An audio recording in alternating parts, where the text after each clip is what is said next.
Now, mwaka huu Mungu ameweka makadirio ama mitazamo ya vitu ambavyo tunaenda kuvipokea kwa mwaka huu. Kwa sababu tunaenda kusahau mambo yaliyopita na tunaenda kukumbuka mambo mapya, kwa sababu Mungu anaenda kufanya jambo jipya. Nataka kuamini ya kwamba kuna matarajio ambayo tumeyaweka kwa ajili ya maisha yetu. There are expectations. Kuna matarajio ambayo kila mmoja wetu ako nayo. Na tulipoanza mwaka tuna makusudi, tuna malengo, tuna mambo yetu. Kila mtu ameandika makadirio yake ya mwaka. New year, new resolutions. But as for us as a church, kama sisi kama kanisa tuko na matarajio machache ambayo nitazungumzia. Wiki iliyopita nilizungumzia kuhusu kitu kinaitwa spiritual elevation, kuinuliwa kwa kiroho. So wiki iliyopita tuliongelea kuhusu kuinuliwa kwa maisha yetu ya kiroho. Na napozungumza kuhusu kuinuliwa kwa maisha yetu ya kiroho, ninazungumza kuhusu kuinuliwa kwa vitu vinavyotuhusu kwa maisha yetu ya kiroho. Jina la Bwana lipewe sifa. Mojawapo ya mambo ambayo tunazungumzia wakati tunaongea kuhusu kuinuliwa kwa maisha yetu ya kiroho ni maombi. Kitu ya pili tunaongelea chini ya hiyo ni utoaji. Kitu ya tatu ni jinsi ambavyo tunajipeana kwa utumishi ndani ya nyumba ya Mungu. So mwaka huu kutakuwa na mabadiliko, kutakuwa na vitu ambavyo vinaenda kutendeka kwa maisha yetu kwa ajili ya mwaka mpya. Tunasahau mambo yaliyopita. Wengine wetu mwaka jana tulianguka, wengine wetu mwaka jana tulilemaa, mwaka jana wengine wetu tulikuwa wavivu kwa sababu ya kufanya kazi ya Mungu. Lakini mwaka huu ninakuombea kwa jina la Yesu, kama jinsi nilivyosema wiki iliyopita, ya kwamba Mungu anatupatia neema ya kuamuka tena. Wala ambao tulikuwa tumezinzia kwa maisha yetu ya uombezi, Mungu anaenda kuinua viwango tena katika jina la Yesu. Wala ambao tulikuwa tumefifia kidogo kwa kumtolea Mungu, Mungu anaenda kukupatia pesa, Mungu anaenda kukupatia neema upate fanya kazi ya Mungu kwa nafasi yako ya utoaji. Wala ambao tunafanya huduma, ukue kwa uimbaji, ukue kwa idara ya uombezi, ukue kwa idara ya ushering, ukue kwa kila department, ninakuombea neema ya kwamba unaenda kuinuliwa kwa viwango vingine. Wale watu ambao wanafanya kwa media department, Mungu anaenda kuwainua kwa viwango vingine, kwa sababu we are expecting God to give us the grace of excellence. Tunaamini Mungu kwa kutupatia neema ya kufanya kazi kwa uzuri, kwa wema. We need excellence when it comes to the things of God. Tunahitaji kukuwa na wema, na ndio sababu unaona tushaanza kufanyia kazi idara yetu ya uimbaji. Tunataka mambo mazuri kwa kila sehemu. Kama tunaweza kuimba vizuri, pia tunaweza kutoa vizuri, tunaweza kuomba vizuri, tunaweza kufanya huduma vizuri. Mwaka huu lazima mambo yatabadilika katika jina la Yesu. Si nikuombee hiyo neema katika jina la Yesu. Uvivu ya kukuja kanisani, tulisema wiki iliyopita ya kwamba uvivu ya kuingia kanisani saa 5, mwaka huu tunakuombea neema ya Mwenyezi Mungu akupatie moyo na mzigo wa kupatikana kwa nyumba ya Mungu mapema. So tingiza jirani yako, mwambie mwaka huu nimeamua. Uzuri ndio umesema, so mimi siko hapo. So wewe mwenyewe umesema kwa kinywa chako kwamba mwaka huu ni maamua, so tunaenda kuamua katika jina la Yesu. Si nikuombee neema ya kuamua katika jina la Yesu. Receive the grace to begin doing a new thing in Jesus name. So kuna nafasi ambayo Mungu anafanya na kuna nafasi ambayo sisi tunafanya. Tunataka kutambua jambo hilo, ya kwamba kuna nafasi ya Mungu na pia kuna nafasi yetu. Kuna vitu ambavyo tunawachia Mungu afanye na kuna vitu ambavyo sisi lazima tufanye. Hatuwezi kufanya replacement kwa vitu ambavyo vinahitajika sisi kufanya tumkabidhi Mungu. Hapana. Vitu za Mungu afanye, vitu zetu pia na sisi tufanye. Mungu anene pamoja na sisi, sisi pia tupatikane. Mambo yatakuwa yanaendelea yakikuwa mazuri. So leo nataka kuongelea kuhusu kitu kinaitwa divine opportunities. So mwaka huu God ama Mungu anaenda kufungua nafasi kwa maisha yetu. Mungu anaenda kufungua tu nafasi. Divine opportunities ni nafasi ambaye ni Mungu peke yake anafungua. Divine opportunities are the opportunities that the Lord will release upon your life. It is the opportunities that God is going to allow you get into. So this year, kwa sababu ni mwaka wa kusonga kwa hatua, ninakuombea kwa jina la Mungu ya kwamba matarajio yako kuhusiana na nafasi unayokadiria ama unayotamani kufikiria, Mungu akupatie hiyo nafasi katika jina la Yesu. Na wakati nazungumza kuhusu hiyo, I'm talking about a divine alignment and timing. A divine alignment and timing. Unajua kuna watu ambao Mungu amewakusudia kukuwa watu wakuu sana, lakini tatizo ni kwamba hawajajua majira na wakati. Maisha inahesabuliwa kwa majira. Maisha inahesabuliwa kwa nyakati. Kuna majira ambaye mtu anafika kilele, kuna majira ambaye mtu wako chini. Kuna majira ambaye kila mtu anapitia kwa maisha. Kuna majira ya maandalizi, kuna majira ya utendaji kazi. So kitabu cha Mhubiri, Ecclesiastes chapter number 1. Ecclesiastes chapter number 3 and verse number 1, sorry. Kifungu ni Ecclesiastes chapter number 3 and verse number 1. Let's see, when you talk about divine opportunities, wakati tunaongea kuhusu nafasi ya kiungu ambaye Mungu anaenda kufungua, let's talk about this. Mhubiri anasema ya kwamba kuna wakati kwa ajili ya kila jambo, nayo majira kwa kila tendo chini ya mbingu. So hii maisha kuna vitu ambavyo natakana kuvitambua, ya kwamba maisha imepangiliwa kwa majira. Life is positioned in a season, and there are things that you will never get them unless you get into a season. Kuna vitu ambavyo huwezi kuvipata mpaka ufikirie kwa majira. Ni sawa na kuvuna mahindi Januari. Kulingana na season ama environment ya nchi hii, mahindi inavunwa mwezi wa 10, mwezi wa 11 kama imechelewa. Lakini ni vigumu sana upate mahindi ikivunwa mwezi wa pili. Kwa sababu gani? Sio majira ya mavuno. So majira ya mwezi wa pili ni majira ya maandalizi ya shamba. Najaribu kutumia tu mambo ya kawaida ili tupate kuelewa ya kwamba tufikirie kwa divine opportunity, lazima utambue majira kwa maisha yako, ili ya kwamba usingangane kufikiria vitu ambavyo havijafika majira yake. Ukitembea kwa majira na wakati wa kiungu, hautakuwa na pressure,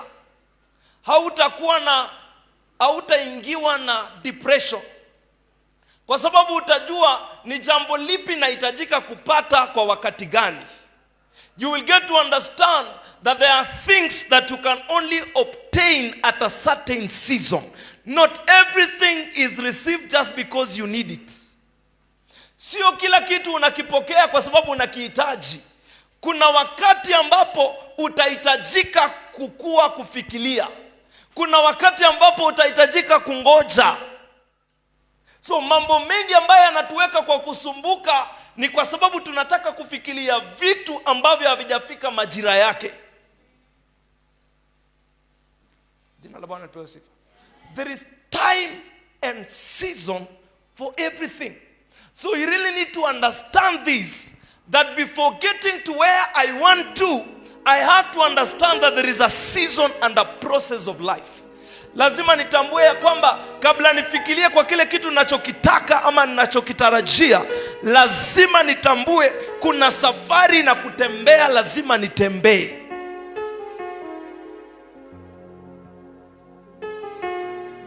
Ninaamini Mungu ya kwamba anaweza kukupropel ufikie mahali ambapo unataka kufikia kwa haraka, lakini wasiwasi yangu ni kwamba ukiweza fikia kabla ya wakati, kuna uwezekano ya wewe kuanguka. So nataka kutuombea neema ya kwamba tukubaliane na majira, tunaposhift kuingia kwa nafasi nyingine, Mungu atuimarishe kwa nafasi tuliyoko. Because if you are not stable in a space that you are in, you can never be stable in the next level. You must align yourself to the time. You must align yourself to the purpose. So God is going to release an opportunity over your life. Mungu anaenda kuachilia nafasi kwa maisha yako. Lakini hii nafasi ambayo Mungu anaenda kuachilia kwa maisha yako, lazima pia na wewe ukue kufikiria kwa hiyo nafasi. You must be mature enough to handle of growth, so that you can be able to handle the opportunities that God is going to release over your life. May you receive a divine speed of growth. Mungu akupatie neema ya kukua kwa haraka. kwa sababu tumechelewa sana. Kuna watu hapa miaka imesonga na baraka Mungu aliachilia kitambo, lakini hazijakupata kwa sababu haujakuwa. Na kuombea neema ya Mwenyezi Mungu hii mwaka, that you may be propelled into a maturity so that you can be able to obtain your inheritance in the name of Jesus. So maandiko, Suleimani anaandika na anasema, kwa wakati kwa ajili ya kila jambo, nayo majira kwa kila tendo chini ya mbingu. Kuna majira na kuna nyakati. Now tunapoongea kuhusu hiyo, Colossians chapter number 4 and verse number 5. Wakolosai 4 mstari wa 5. Wacha tuone Wakolosai anasema nini kuhusiana na hii majira. Divine alignment and timing. Divine alignment and timing. Colossians chapter number 4 and verse number 5. Wakolosai 4 mstari wa 5. Biblia inasema, conduct yourself with wisdom. Conduct yourself with wisdom in your interaction with outsiders, non-believers. Make the most of each opportunity, treating it as something precious. Let me tell us. Hii ni jambo ambalo nimekuwa naambia kanisa letu na nimekuwa naendelea kuambia ya kwamba baraka zetu ziko na watu. Hiyo ndio kitu moja unataka kutambua, ya kwamba your blessings are in the hands of men. God is no longer in the business of making blessings. God has already blessed you. You are a blessed person. But Colossians is saying, Wakolosai anasema ya kwamba now that umeshabarikiwa tayari, unahitaji kitu inaitwa hekima ya jinsi ya kukaa na watu ili ukaweze kudraw baraka ambazo tayari Mungu ashaachilia kwa watu. So mwaka huu ikiwa ni mwaka wa divine shift, maisha yetu itabadilika, lakini maisha yetu haitabadilika kutoka nje, itabadilika kuanzia kwa sako ambayo tuko nayo. Kuna watu ambao hawajaokoka, kuna watu ambao hawajajazwa roho, kuna watu ambao hawaendi kanisani, kuna watu ambao ni Wahindi, wengine ni Waislamu. Mungu anataka kuwatumia kukubariki. Lakini jambo hili ni kwamba, je, unaweza kukuwa na hekima ya kuweza kujialign? Can you have the ability, can you have the wisdom to stay intact or to stay connected to them so that you can draw the blessings that the Lord has hid in them? Okay, jirani yako mwambie, baraka zako ziko kwangu, na zangu ziko kwako. So, kila mtu hapa baraka zetu zimeshikamanishwa. Our blessings are connected either in church or outside church. Wapentekoste nao ni nani? Waliamua ya kwamba sisi hatuwezi tangamana na wakosaji. Acha niwaambie, we can only draw blessings that belongs to us, that are outside there, if we are going to have a wisdom on how to interact with men outside there. Kuna mtu tu Mungu ameassign kwa maisha yako, na anaweza kuwa tu ni Muhindi, anaweza kuwa tu ni anaweza kuwa ni oria fulani, lakini upentekoste wako sasa unakuambia ya kwamba lazima nataka Mkristo. Acha nikwambie, Biblia inasema ya kwamba iweni na hekima jinsi mnavyoenenda mbele ya wale walio nje, mkitumia vizuri wakati wenu. Conduct yourself with wisdom.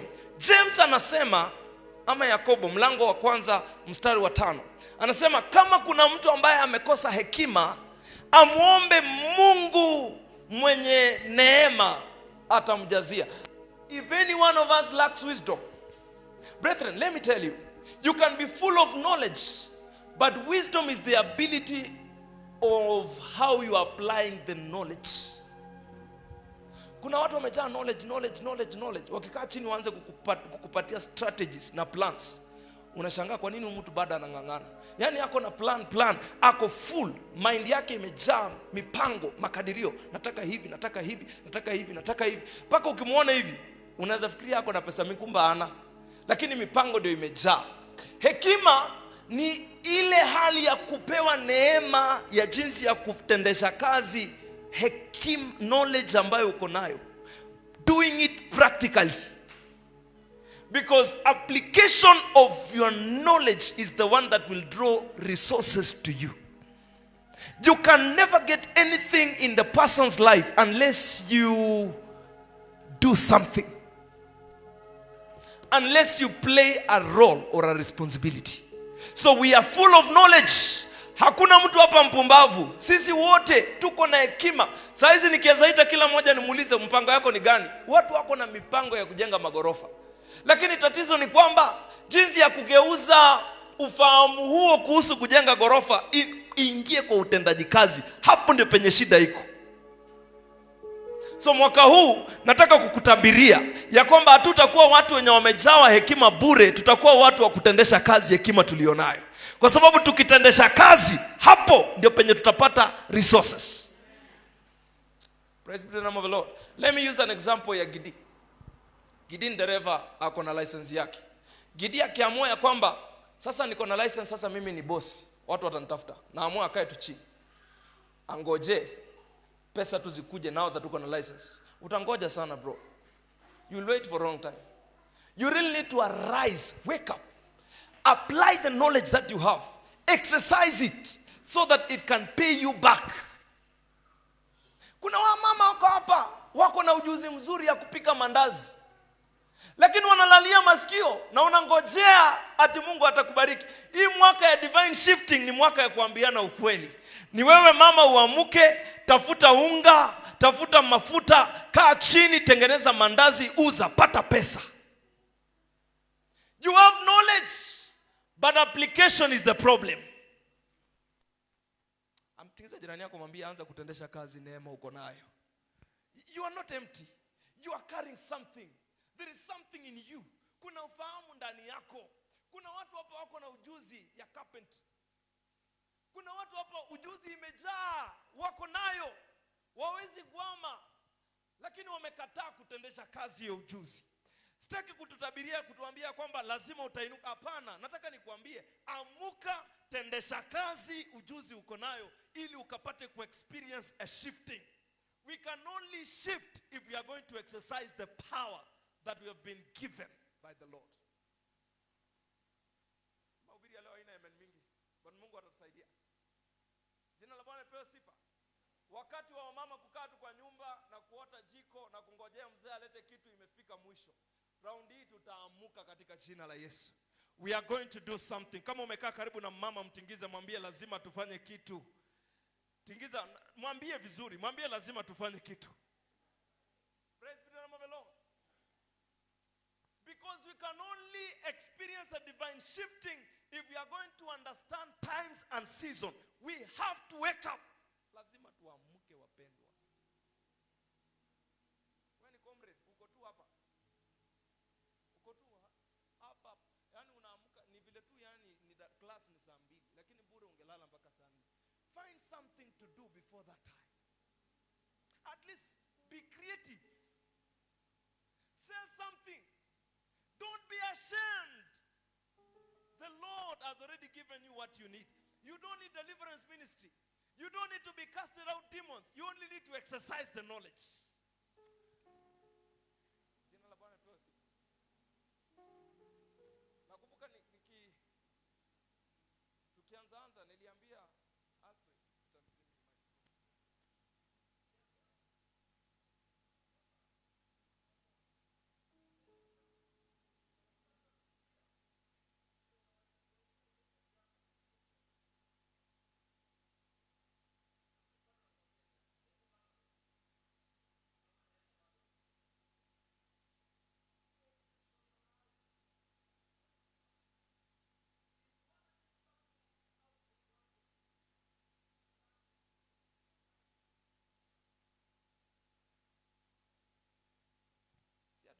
si ati resources haziko, resources ziko.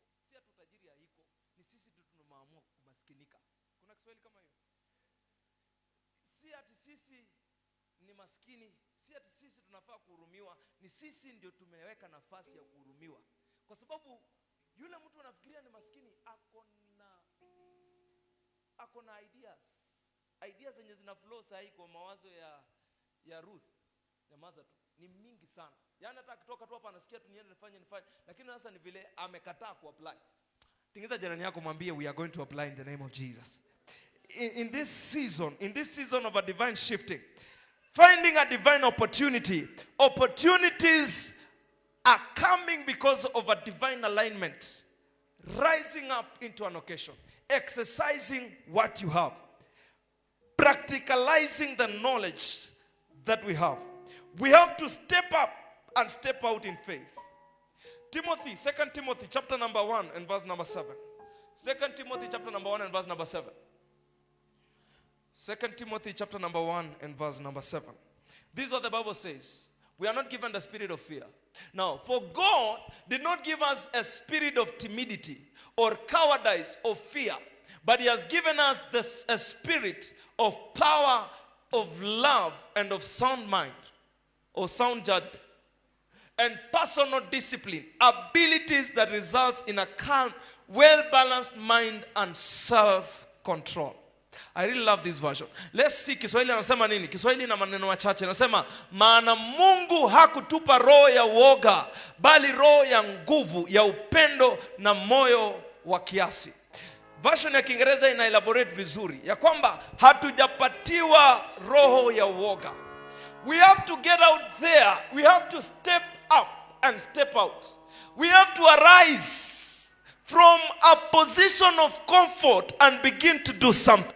Lazima tuamuke kwa nafasi tuliyotulia na tuanze kufanya kitu.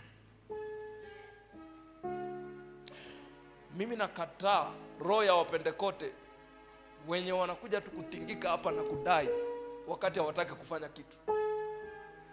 Mimi nikikupata hapa church Monday, Tuesday, Wednesday, Thursday, Friday, Saturday, uka hapa kuanzia asubuhi mpaka jioni, asubuhi nitakufukuza. Na mimi bado tu ni mchungaji wako. Because lazima ufanye kitu. You have to step up and step out. It is not that you are not full of ideas. You are full to the brim. Arise and begin doing something. Jina la Bwana lipewe sifa. Divine opportunities will not find you at the comfort of your home. Divine opportunities needs you to wake up from your comfort and step up and step out and begin to find things. Vijana wako hapa tuko tu, anza kuenda mjengo. Beba simiti. Beba mawe. You never know. Mungu pengine ameweka hapo kama mtu na akupende tu na akutoe kwa mawe na akuweke kwa nafasi nyingine. You have to step up and step out. Vitu tunavyoviogopa ndio vimebeba baraka zetu. Sometimes the things that you fear to do. Ati sasa mimi na uzuri yangu ndauzaje nyanya hata sijui nini. Uza nyanya mama.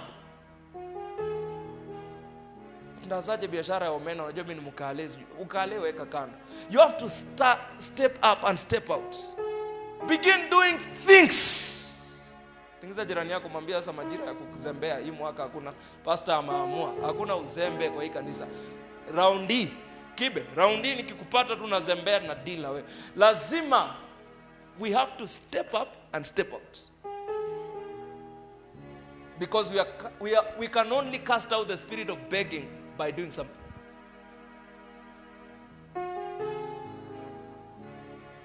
Kuna majira mimi na mke wangu tumepitia kwa season noma sana. And every other time we could call, ask people, saidie that. I've been there. But there's a time that we sat down and we decided and said no. Enough is enough. Mtu akasema juzi ya kwamba salamu ya maskini inachukuliwa kama kuomba.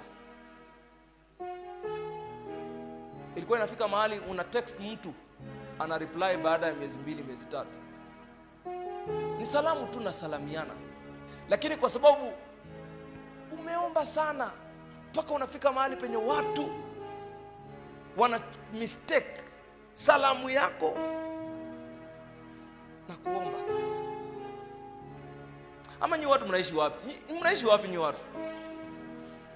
Basi nyinyi naongelesha, ni mimi tu ndo najiongelesha.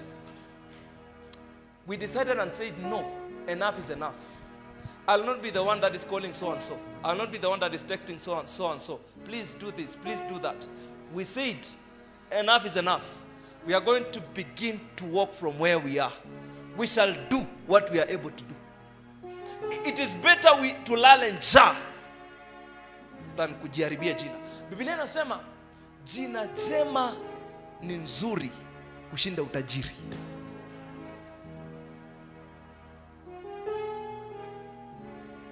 Having a good name, brethren, is better than riches. If there is something that you really need to build, is build a name. Jenga jina, jenga jina, jenga jina. Ukisha jenga jina, watu watakutafuta. Hautatafuta mtu, watu watakuwa wanakutafuta. If you build value, if you're going to build value, people will begin looking for you. If you're going to do something excellent, people will look for you. And when they are coming, they will bring their resources. If you can offer something that nobody else is offering, people will begin looking for you.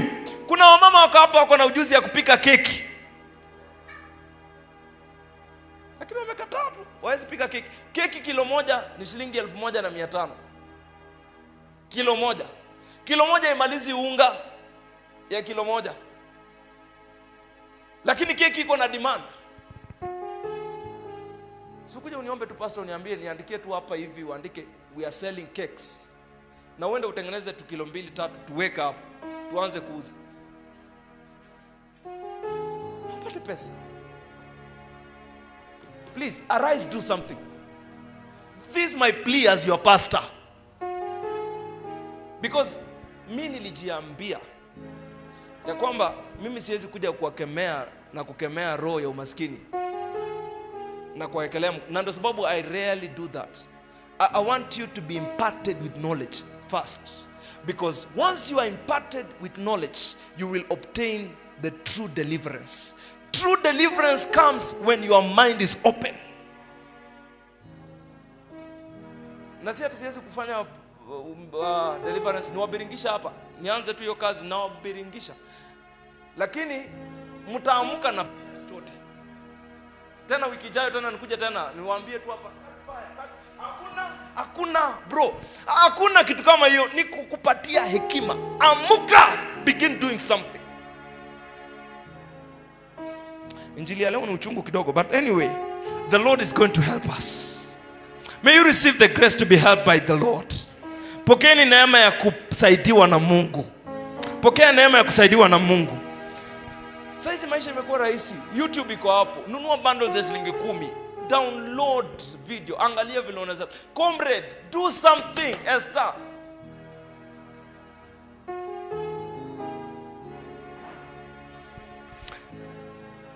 Overcome the spirit of fear in the name of Jesus. Vitu tunavyoviogopa ndio vimebeba baraka zetu. Amuka, kemea roho ya uoga and begin doing something. We are going to step up and step out.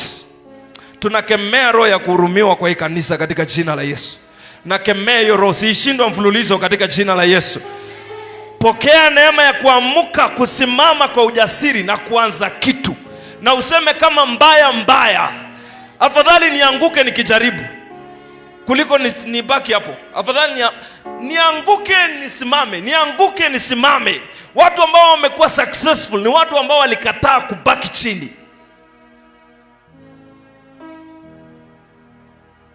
Praise be the name of the Lord.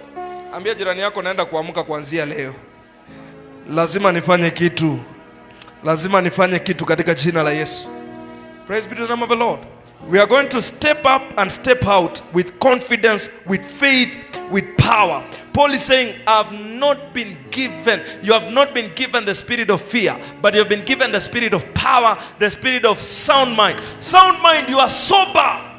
Wewe uko sawa, mawazo yako yanafanya kazi vizuri, akili iko sawa, mikono iko sawa, miguu iko sawa. Arise, do something. Unaona watu wanatishiwa na ile watu watasema nini? Ati nikianza watu watasema.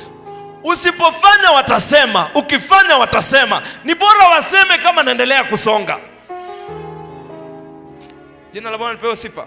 We are going to arise and do something. We are going to arise. Sasa zingine nakuwa hapo kwa job. Nageuza tu popcorns yangu. A whole pastor. I'm doing it.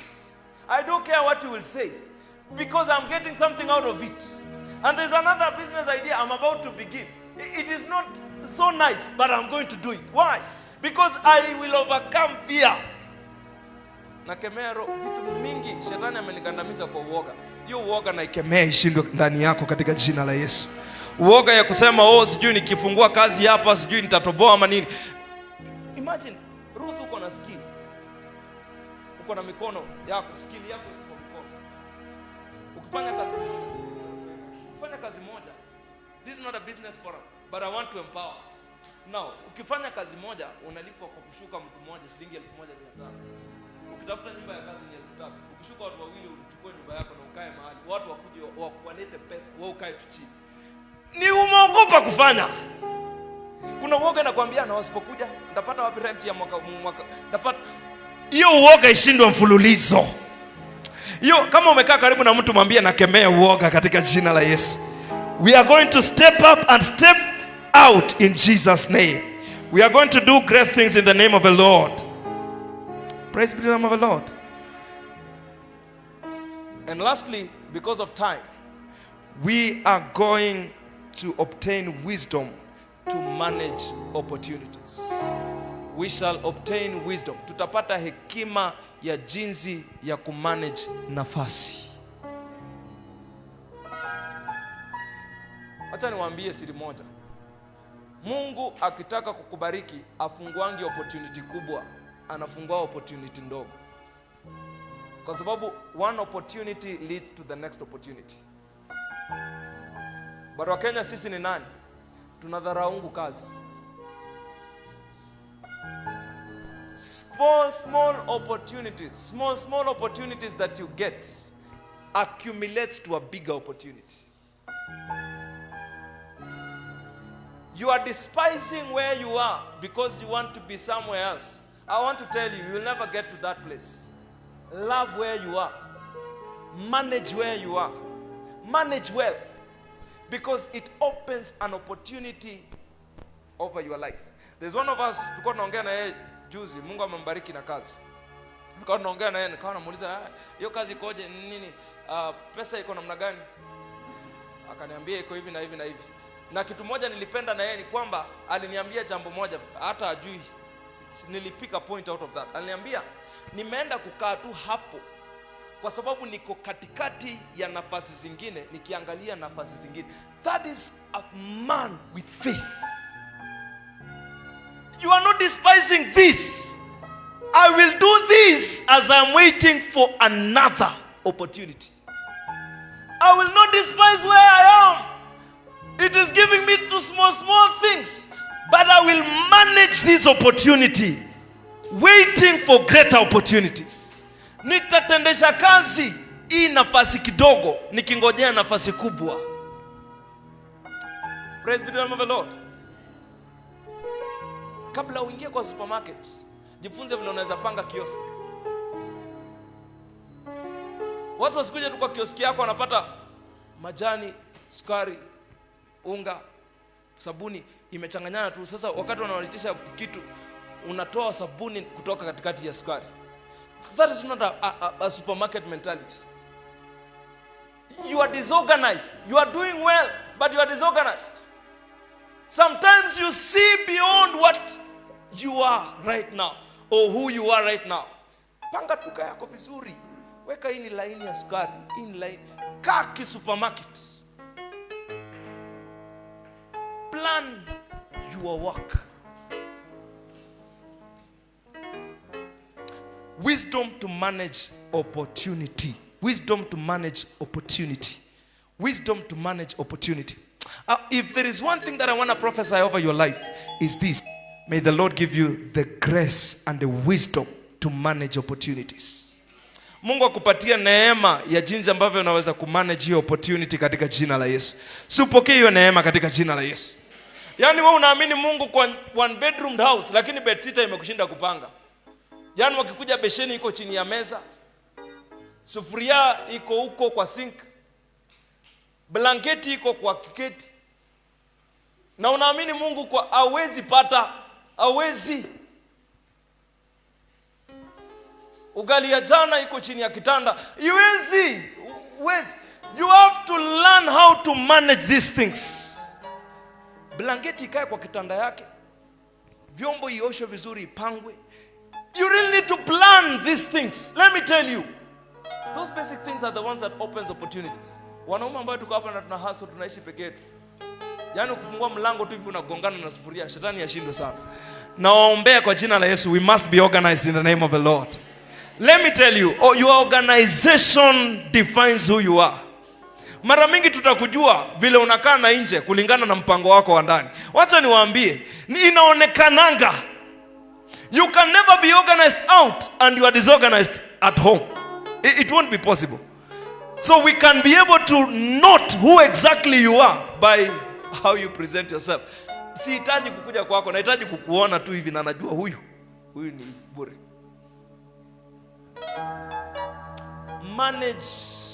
Manage opportunities. Manage opportunities. Brethren, round in niliamua tuacha tu niwalishe dose. Hiyo dose inaingia vizuri. Iko sawa? So tuendelee kuongeza. Tuongeze wiki ijayo. Mungu atupatie neema katika jina la Yesu. Nawapenda sana, ndio sababu nawaambia ukweli.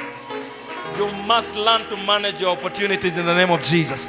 Wala ambao tujapata nafasi ya kazi, usipokee hiyo kazi katika jina la Yesu. Kama unaamini Mungu kwa kazi, inua mkono wako nikutangazie katika jina la Yesu. Pokea hiyo neema katika jina la Yesu. May you find an opportunity to walk in the name of Jesus. Wala ambao tuko kazi, may you find an opportunity to manage those opportunities in the name of Jesus, so that you can be organized in Jesus' name. Promotion will come if only you know how to manage yourself. Huwezi kuwa unaingia tu kazi saa 3 wakati watu wanaingia saa 12. Kupata promotion unahitajika saa zingine kugo an extra mile. Ati sisi tunaingia ofisi saa 2. Amuka ingia saa 12. Kwani nini itafanyika? Wewe kuanga tu hapo, mwenye anatembea na mpaka wakupee ufunguo. Kidogo opportunity inakuja, unafanyika kuwa manager. Wanasema aka kajamaa kana waingi job. Wanakupea kazi, wanakupandisha madaraka. Hata kupewa ufunguo kutembea na ufunguo ya ofisi ni madaraka bado umepata. Unangojea madaraka gani? Si Mungu awapatie neema katika jina la Yesu. Nakemea uzembe ishindwe kwa hii kanisa katika jina la Yesu. We are not going to be lazy people in the name of Jesus. We are going to arise and do something in Jesus' name. May you receive that grace in the name of the Lord. Woo! Simama tu juu kwa miguu yako nikubariki katika jina la Yesu. Wow, just lift up your hands na mwambie Bwana nisaidie nikaweze kujipanga katika jina la Yesu. Help me that I may be wise. Get to understand how to manage myself, to manage opportunities in Jesus' name. Just raise up your voice, raise up your voice, raise up your voice, church. Inua sauti yako mbele za Bwana. Mwambie Bwana nisaidie nikaweze kujimanage. Once I know how to manage myself, Lord, a shifting will come automatically in the name of Jesus. Lord, I pray, help me, help me, help me, help me, help me. Lord, I'm going to arise. I'm going to overcome. My Father, Lord, every spirit of laziness, Lord, I'm going to arise. I refuse to sleep. I refuse to sleep, my Father. I am arising into an occasion in the name of Jesus. Lord, this is my desire. This is my prayer, that you may help me, oh God, that I may have wisdom. Help me, Jehovah Father, to be courageous. As you say to Joshua, have I not told you to be strong and of good courage? Today, Lord, you are giving us the grace to be courageous, of stepping up and stepping out in the name of Jesus. This is my prayer today. The Lord, you are helping us as a church. The Lord, you are giving us the grace to step up and step out in the name of the Lord Jesus. This today, my Father, it is my prayer. It is my desire. The Lord God Almighty, you are giving me the grace. You are giving me the enablement, oh God, that I may arise to an occasion in the mighty name of the Lord Jesus Christ. I rebuke every spirit of laziness. I rebuke every spirit of laziness in the name of Jesus. I pray that you may release ideas in our minds, that you may be able to seize the opportunities that comes our way in the mighty name of the Lord Jesus Christ. Thank you, Lord, for you're doing it for us in the name of the Lord. Just lift up your hands before the presence of God. Father, in the name of Jesus, I thank you for each and every one of us. I declare grace. I declare grace. I declare grace in the name of Jesus. The Lord, you are going to bless us, that you are going to enlarge our territories. The Lord, even in this season of a divine shifting, you are going to shift us to greater heights for the glory and honor of your name. I declare blessings upon our lives in the name of Jesus. I speak over those hands that, Lord God Almighty, you are going to bless us and bless our walk in the name of the Lord. I declare that, Lord, you are creating an opportunity for each and every one of us. Divine opportunities in the name of Jesus. Divine opportunities in the name of the Lord. May you give us the grace, my Father, to be effective for the glory and honor of your name. Bless each and every one of us, oh God, and enlarge our territories. It is in Jesus' mighty name that I do pray and believe. You just put up your hands together and celebrate Jesus in the name of the Lord. Amen. Just have your seats for a moment as you sign out in the name of the Lord. Our online church, thank you so much. Thank you for tuning in. I believe that you've been blessed by this word. I just want to ask you to join us again on Thursday on our midweek service, and the Lord is going to bless us. Again, we are beginning our prayers from tomorrow. You can just join us from wherever place that you are, and I believe that God is going to really, really bless you, uplift you, and do you great things.